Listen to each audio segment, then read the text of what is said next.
Have you seen that video before? Some of you might have seen it. I hope you enjoy it, and I hope that it gave you some context about what ACE is, and maybe to help you understand this concept a little bit closer to home. I'll be sharing a bit about my own experience with ACE. You can call me an ACE kid, but really it's not something as rare.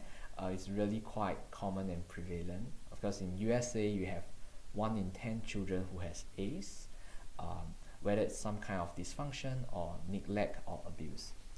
Now, for me, my experience has been that from 7 years old, my mom has schizophrenia. That's really the period of Asian financial crisis.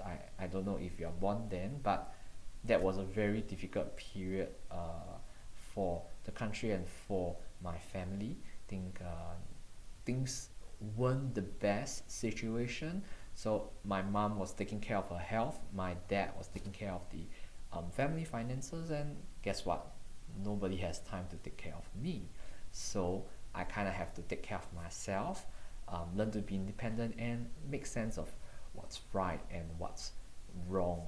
And that also means I'm exposed to some of the cruelties, make a lot of mistakes, and things get magnified at the peer level, sometimes with other adults or teachers. So I learned over time to not beat myself too much to it, find ways around things, and this experiences on its own has a lesson to teach, and it is meaningful in its own way. So that was like kind of like one way I look at things as I moved along with life. I think it taught me to be more sensitive, especially when people are insensitive towards you and your background, and they assume things about you that is not really fair for you. Yeah, and but coming back to the point about ACE, when we really talk about neglect, and when we talk about, or like for example, physical neglect and emotional neglect, what exactly does neglect look like, in concrete details? So based on my experience, physical neglect could be something as simple as, like re-wearing the same school uniform or socks because either you did not realize about the concept of cleanliness, nor was it taken care of within the family. Now, physical neglect could be something like wearing clothes that is not age appropriate. That means when you're in secondary school and you're of a more mature profile, you're still wearing clothes that it's something that more appropriate for primary school without you realizing, or your family realizing, or when like everybody has like new clothes to wear and you're still wearing like old clothes, that kind of thing. So emotional neglect is easier to understand. It's more of lack of communication, not giving the attention, and really when you feel sad, you have down periods and nobody is there for you when they are supposed to be there for you. That is kind of like emotional neglect.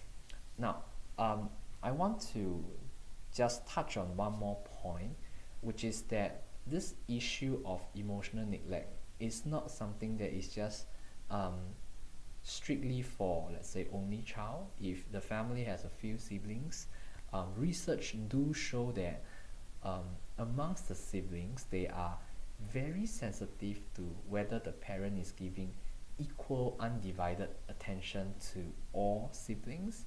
And if sibling A has more attention and sibling B has less attention, he or she can kind of feel it, B can feel it, and may start questioning about why I'm the one being left out, I'm the one not being loved, do I not matter anymore? So what I'm really trying to drive at is that I think family structure doesn't necessarily is the full cause of neglect, and something like neglect as an experience on its own is a lot more prevalent than we would like to think. Like when we have problems, like we would like to think that it's isolated, it's just me, it's just my family, but really it can be a lot more pervasive and prevalent, and that is one of the core strengths that we have as humans. If I have certain experience, um, and me learning some of these skills, then I can better relate and better support another human being, from the same position and from the similar set of experience. Yeah, I think that's all I have. I hope the story I have shared with you gives you a little bit more context locally about what ACE could look like, and I hope you enjoy the rest of the course.